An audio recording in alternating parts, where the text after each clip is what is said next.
गरम पाणी संपलंय? कसं काय?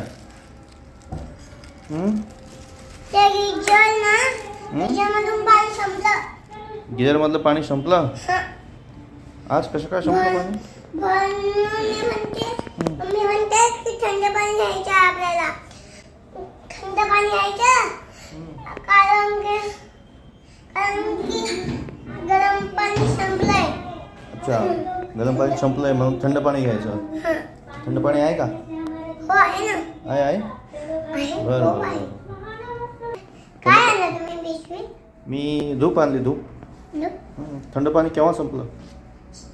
थंड पाणी नाही संपलं, गरम पाणी.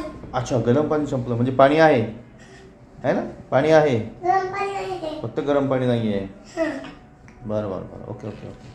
थंड पाणी आहे. अच्छा, मग थंड पाण्याने फ्रेश होतं. हे थंड पाणी आहे. ते पण थंड पाणी आहे. हो. चला बाय बाय बोला मग. थँक्यू मला सांगितल्याबद्दल.